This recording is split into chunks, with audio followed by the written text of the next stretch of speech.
पुस्तक भिक्षा व्यवसाय समाज का कलंक। लेखक पंडित श्री राम शर्मा आचार्य। भिक्षावृत्ति मानवीय स्वाभिमान पर एक कलंक। मनुष्यता का प्रधान लक्षण है स्वाभिमान। बल, धन, विद्या, सत्ता आदि संपदाओं का अहंकार करना बात दूसरी है। घमंड की निंदा की गई है और उसे पतनकारी दुष्प्रवृत्ति बताया गया है।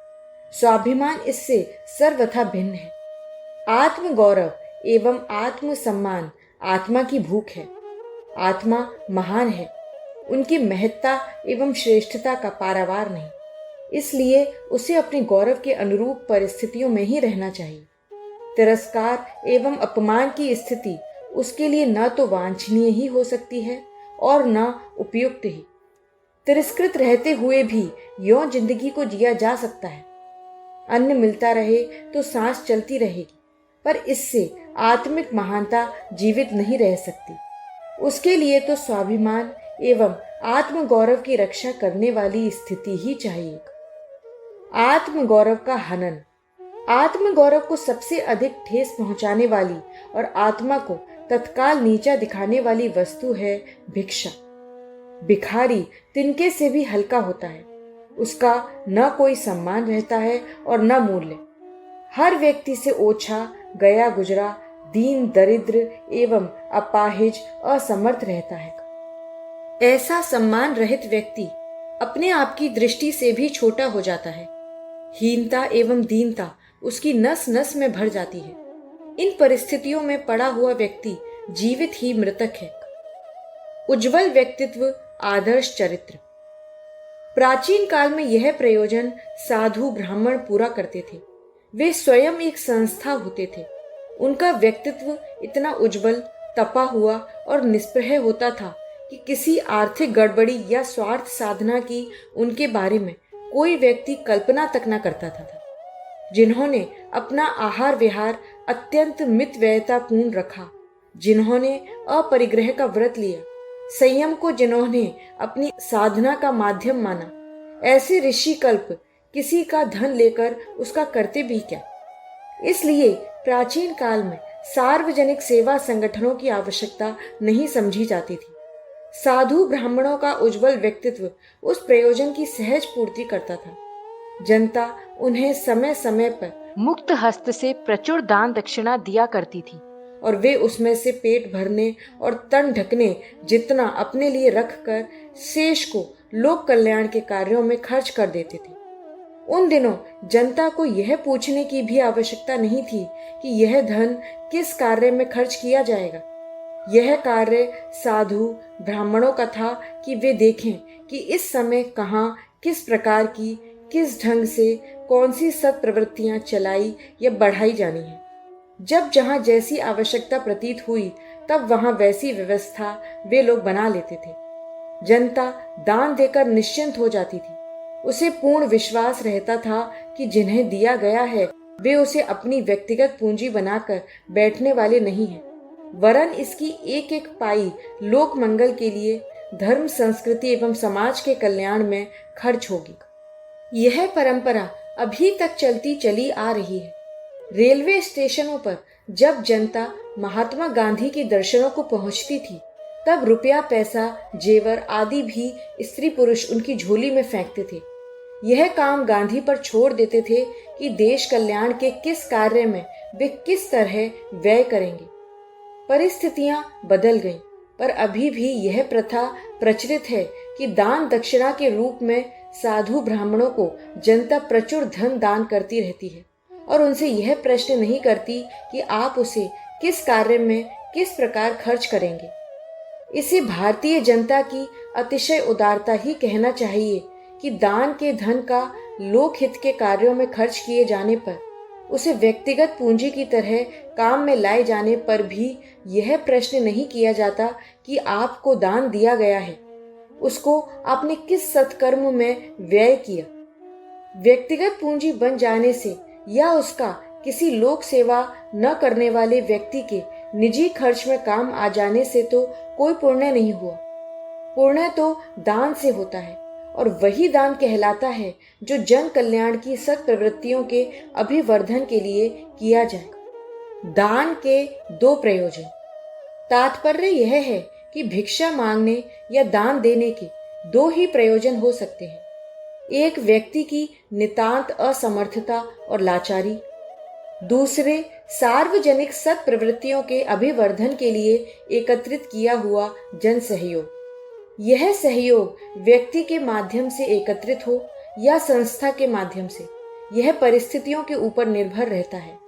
जब व्यक्तियों के अविश्वस्त होने की आशंका हो तो फिर संगठनात्मक माध्यम ही अपनाना अच्छा है, यद्यपि उनमें भी कम गड़बड़ी नहीं होती। भारतीय जनता की धर्मप्रियता और उदारता विख्यात है। वह एक प्रथा परंपरा ही बन गई है। कोई धार्मिक प्रयोजन बिना दान पुण्य के संभव नहीं होता।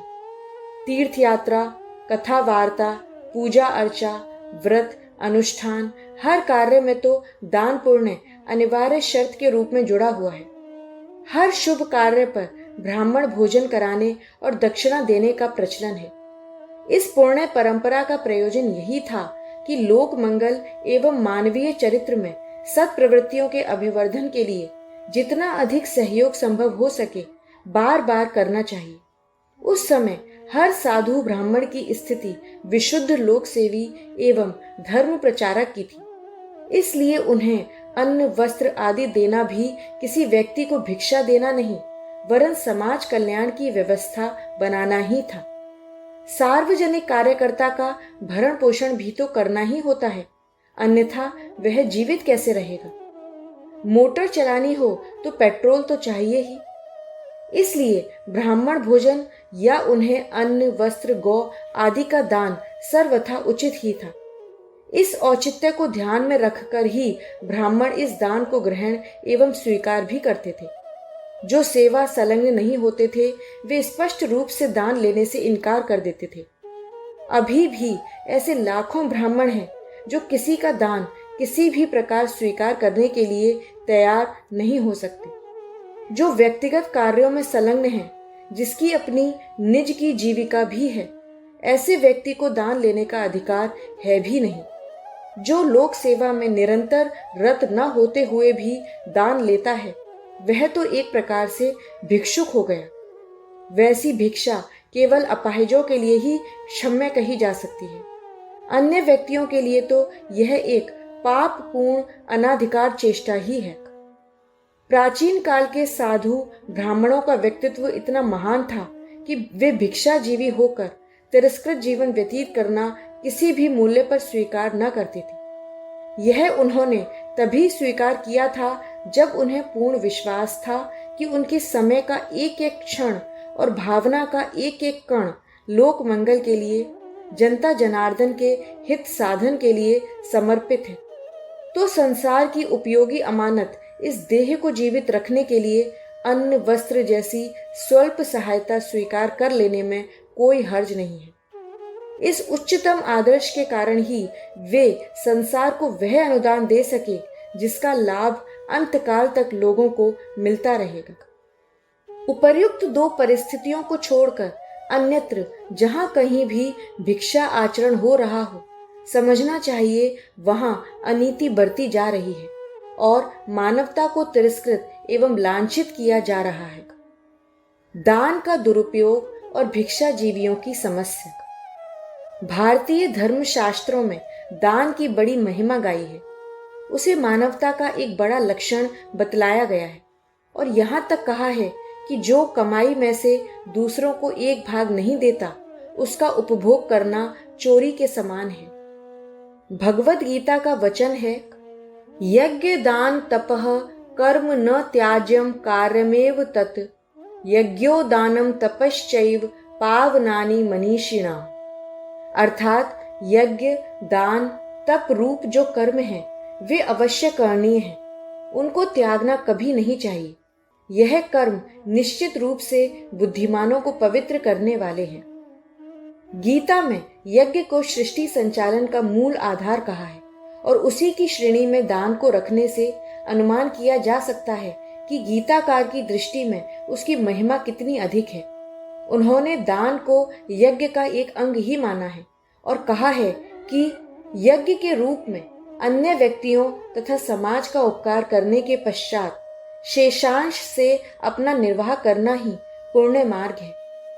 उसके मतानुसार अपना जीवन निर्वाह करने से भी पहले मनुष्य को दूसरों की आवश्यकता का ध्यान रखकर दान और त्याग द्वारा उसकी पूर्ति करनी चाहिए। यही पशु और मनुष्य के बीच का सबसे बड़ा अंतर है। मनु भगवान ने भी दान को इस युग का सबसे बड़ा धर्म बताया है। तपः परम कृत युगे त्रेतायाम ज्ञान मुच्यते द्वापरे यज्ञमेवा दुयनिमे क कलौ युगे। अर्थात सतयुग में तप, त्रेता युग में ज्ञान, द्वापर में यज्ञ और कलयुग में दान, ये ही धर्म के मुख्य लक्षण हैं। हेमाद्रि में लिखा है कि श्रेष्ठ ब्राह्मणों के निकट रहकर आत्म संयम, दान और दया का अभ्यास करना चाहिए। व्यास जी का कथन है, सत्पात्र को दान देना ही मनुष्य की सच्ची संपत्ति है।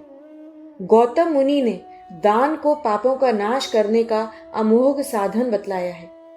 पाराशर ने लिखा है कि चारों आश्रमों में सर्वश्रेष्ठ गृहस्थ आश्रम है और उस आश्रम में श्रेष्ठ धर्म दान है।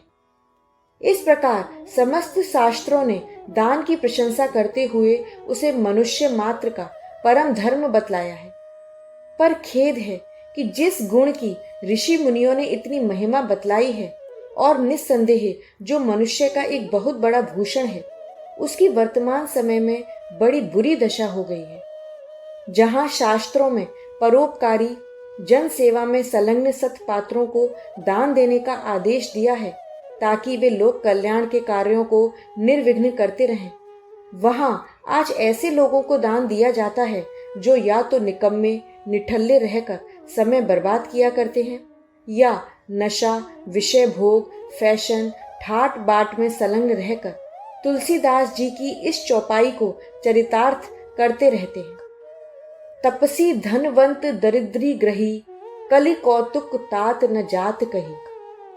पुराने जमाने में ब्राह्मणों का कर्म दान लेना और दान देना बतलाया गया था। इसका कारण यही था कि ब्राह्मण वे ही कहलाते थे जो सर्वथा अनासक्त, परिग्रही, त्यागी रहकर अपना तमाम समय परोपकार और लोक कल्याण के कार्यों में लगाया करते थे। वे परोपकार के लिए धन, श्रम और समय की तो बात ही क्या, अपने शरीर का अर्पण करने में तनिक संकोच नहीं करते थे। ऐसे सेवा भावी व्यक्तियों के भरण पोषण की चिंता समाज न करेगा तो और कौन करेगा। इसी से दान की परंपरा को इतना महत्व दिया गया था कि स्वयं खाने से पहले ऐसे देव पुरुषों को खिलाने का ध्यान रखा जाए। इसके लिए जन्म, मरण, विवाह तथा अन्य समस्त संस्कारों और पर्वोत्सवों पर ऐसे सत्पात्र साधु ब्राह्मणों को दान देने का नियम बनाया गया था। पर कौन जानता था कि ऐसा भी जमाना आएगा जब ढोंगी और मक्कार लोग दान लेने को एक पेशा बना लेंगे। अन्य सब पेशे वाले तो धन पाने के बदले कुछ असली या दिखावटी काम करेंगे भी, पर दान लेने वाले धर्मजीवी 16 आना हराम की कमाई खाएंगे। जब इन लोगों के ऐसे कृत्यों पर विचार किया जाता है तो यही कहना पड़ता है कि वर्तमान समय में जो व्यक्ति साधु सा सन्यासी आदि का भेष बनाकर मांगते खाते फिरते हैं, वे पेशेवर भिखारी हैं जिन्होंने प्राचीन परंपरा का लाभ उठाकर जनता के धन का दुरुपयोग करना अपना काम बना रखा है। यदि वे वास्तव में प्राचीन ग्रंथों में बतलाए हुए साधुओं के नियमों का पालन और वैसा आचरण करते तो आज भी किसी को साधु समाज पर आक्षेप करने का मौका नहीं मिलता। तब वे समाज के लिए भार स्वरूप सिद्ध होने के बजाय हितकारी ही सिद्ध होते। उदाहरणार्थ गरुड़ पुराण में साधुओं के जो लक्षण दिए जाते हैं उनको देखिए। जो सम्मान से प्रसन्न और अपमान से क्रुद्ध नहीं होते और यदि कभी असंतुष्ट भी हुए तो कठोर वचन मुंह से नहीं निकालते, वे ही साधु हैं। साधु सदा शरीर सुख तथा भोगेच्छा से विरत होते हैं और सब प्राणियों के हित के लिए ही चेष्टा करते रहते हैं। वे पराये दुख से कातर होते हैं। और तो क्या, दूसरे का दुख देखकर अपना सारा सुख भूल जाते हैं। वृक्ष जैसे स्वयं घोर ताप सहन करता हुआ भी दूसरों को ताप से बचाता है, साधु भी वैसे ही स्वयं कष्ट सहकर दूसरे का उपकार किया करते हैं। यह तो हुई साधुओं के लक्षणों की बात। इसके अतिरिक्त जब हम संन्यास उपनिषदों में साधुओं के नियमों को पढ़ते हैं तो पता चलता है कि साधु सन्यासी होना निकम्मा और निठल्ले लोगों का काम नहीं है, वरन उसके लिए बड़े त्याग और कष्ट सहन की आवश्यकता पड़ती है। आजकल जो लोग 1 पैसे के गेरू से कपड़े रंग कर सन्यासी बन जाते हैं अथवा किसी महंत या गुसाई के चेले बनकर अपने को पूजनीय समझने लगते हैं, वे तो उस वर्णन के अनुसार सर्वथा हंसी के पात्र हैं। शास्त्रों में भिक्षुओं और सन्यासियों के कर्मों का वर्णन करते हुए कहा गया है, भिक्षु व्यक्ति को धर्म अर्थ काम रूप त्रिवर्ग साधन तथा विभिन्न अनुष्ठानों का परित्याग करना चाहिए। उनको शत्रु मित्र और छोटे बड़े सब प्राणियों का हित चिंतक बन जाना चाहिए। वाक्य मन या कर्म द्वारा किसी जीव का कदापि अनिष्टाचरण न करें, सदा योगरत रहें और सबका संग छोड़ दें। इन्हें गांव में 1 रात और नगर में 5 रात से अधिक न ठहरना चाहिए। इसके सिवा वे ऐसे स्थान में रहें जहां न प्रीति उपजे न द्वेष। जिस समय गृहस्थों के चूल्हों की आग बुझ जाए और सबका आहार समाप्त हो जाए, उस समय भिक्षु द्विजों के घर भिक्षा मांगने को पहुंचे। कहाँ तो साधु सन्यासियों का यह आदर्श और कहाँ आजकल के पेटू स्वार्थी और लंपट भिक्षाजीवी लोग। इन नियमों में इन लोगों को किसी भी स्थान पर ज्यादा देर ठहरने का निषेध है, ताकि किसी के प्रति राग द्वेष की भावना उत्पन्न न हो। पर आजकल के साधु तो किसी एक ही स्थान पर मंदिर या मठ बनाकर और जायदाद इकट्ठी करके ऐसी गहरी जड़ जमाते हैं मानो अनंत काल तक उनको वहीं बैठे रहना है।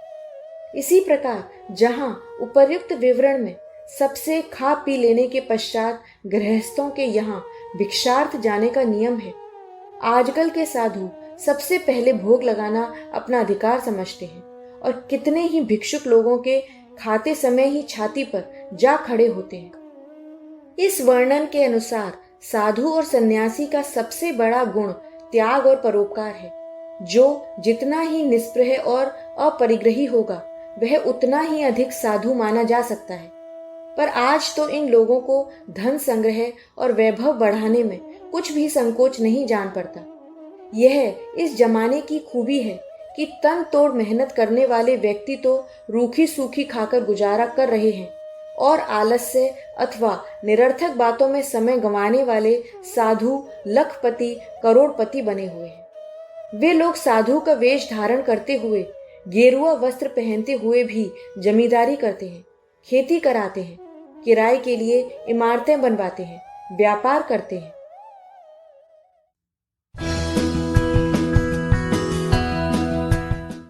पुस्तक भिक्षा व्यवसाय समाज का कलंक, लेखक पंडित श्री राम शर्मा आचार्य। सदाचार साधुओं का एक अनिवार्य नियम है, पर आजकल साधुओं का जीवन जैसा विलासी और खर्चीला बन गया है, उसे देखते हुए उनके द्वारा सदाचार की रक्षा हो सकनी संभव ही नहीं। जो साधु नित्य बढ़िया कीमती भोजन करते हैं, सजे हुए आरामदेह मकानों में रहते हैं, मखमली गद्दे तकियों पर सोते हैं, सुगंधित तेल और इत्र लगाते हैं, पान बीड़ी सिगरेट गांजा भांग शराब आदि अनेक नशीली और उत्तेजक वस्तुओं का सेवन करते हैं, केसर कस्तूरी सोने के वर्क मोती का चूरा जैसी शक्तिशाली चीजों का सेवन करते हैं, ऐसी दशा में अगर उनका चित्त चलायमान हो और वे दासियों चेलियों या वेश्याओं को कृतार्थ करते रहें, तो इसमें आश्चर्य की क्या बात है।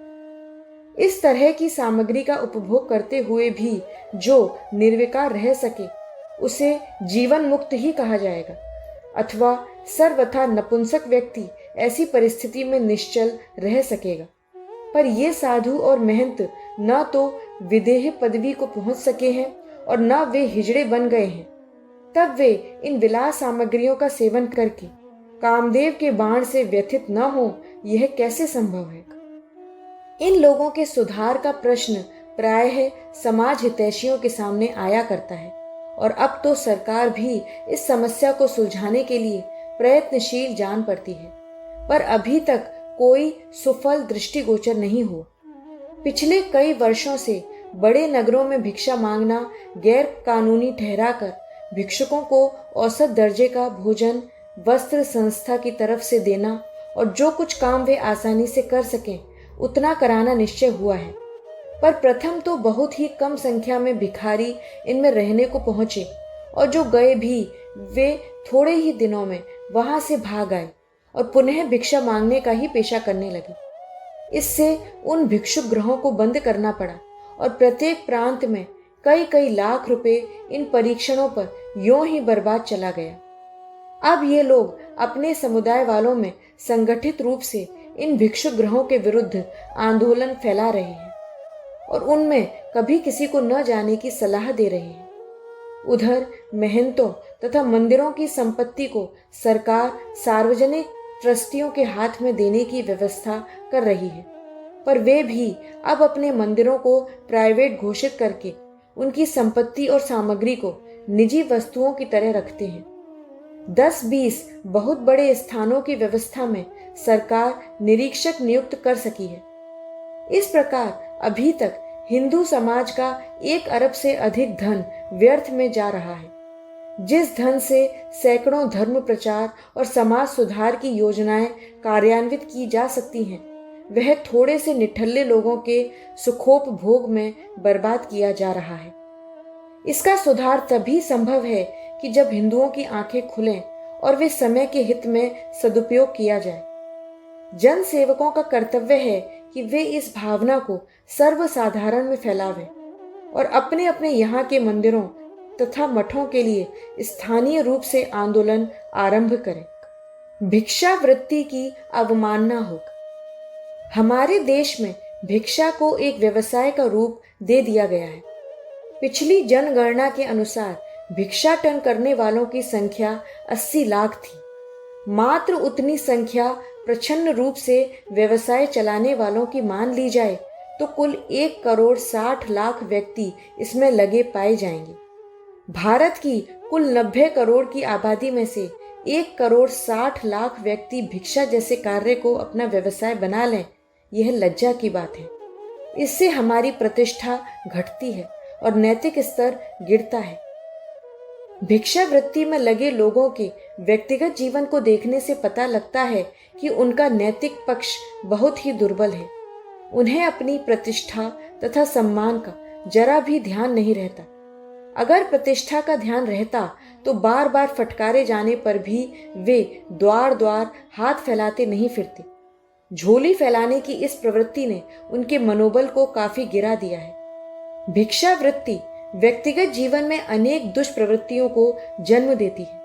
मुफ्त में मिले पैसे का दुरुपयोग करने जैसे गांजा, भांग, चरस, शराब तथा व्यभिचार जैसे दुर्गुण उनके जीवन के अंग से बन जाते हैं।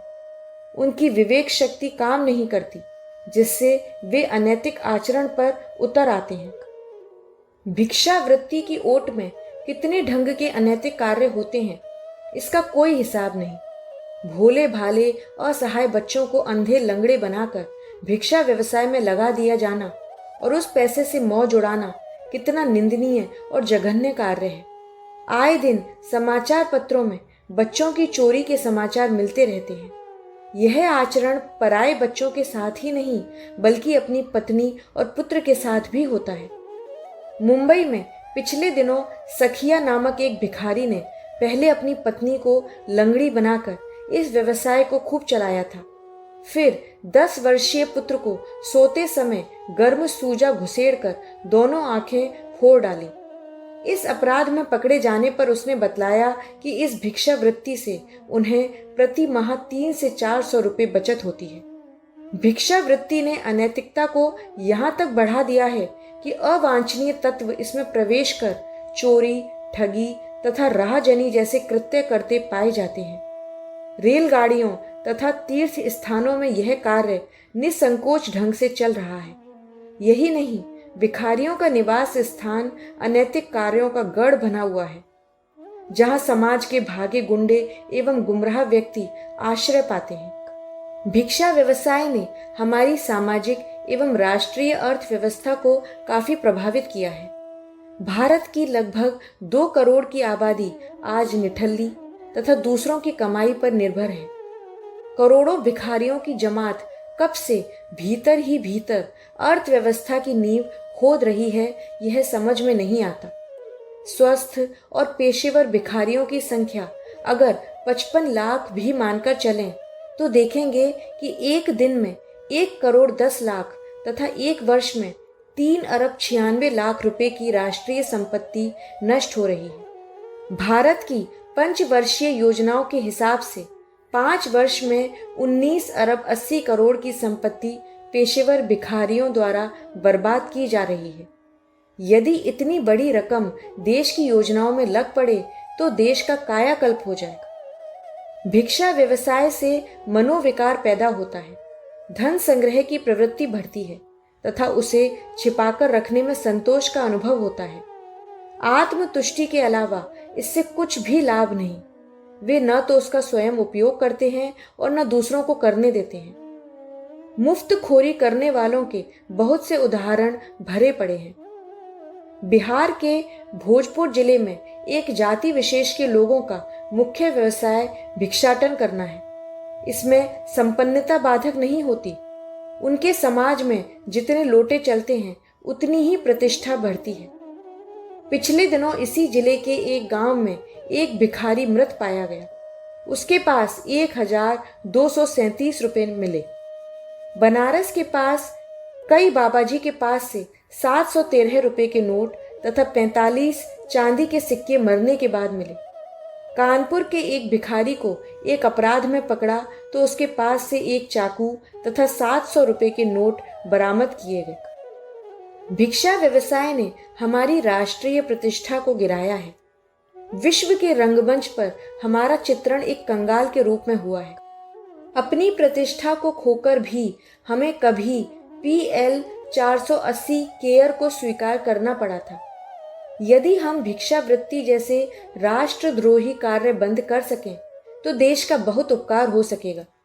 भिक्षा व्यवसाय के मूल स्रोत पर ध्यान देने से पता चलता है कि इसका पोषण हमारे अंधविश्वास, मूढ़ श्रद्धा तथा अविवेक के कारण होता है।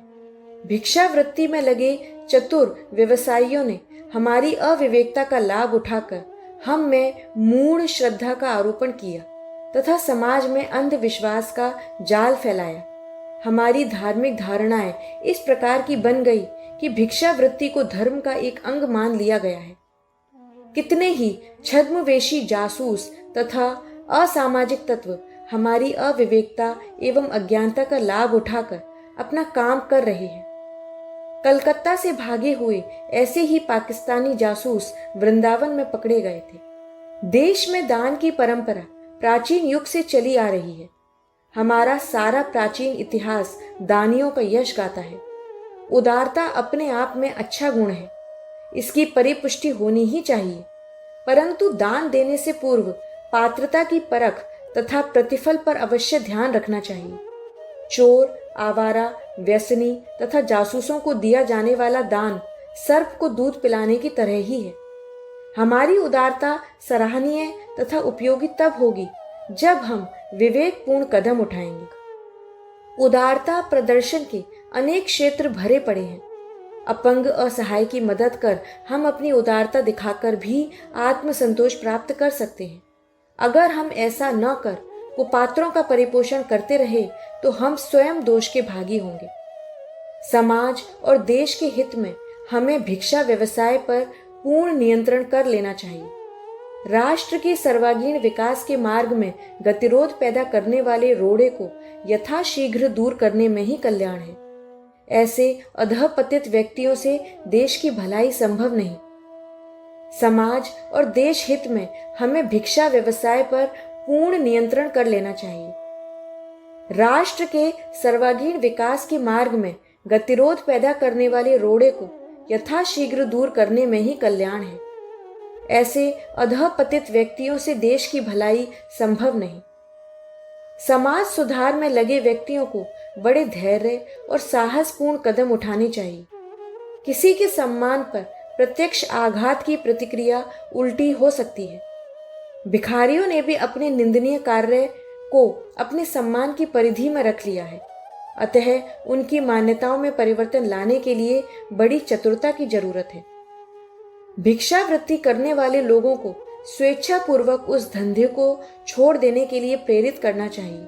उनके लिए सम्मानपूर्ण कार्यों की व्यवस्था करनी चाहिए। समाज सेवा के योग्य भिखारियों के लिए सामूहिक दान से सार्वजनिक कार्य दिए जाने चाहिए, जिससे वे अपनी प्रतिष्ठा को बढ़ा सकें। भारत को अपना आत्मगौरव पाने के लिए भिक्षावृत्ति का उन्मूलन करना आवश्यक है।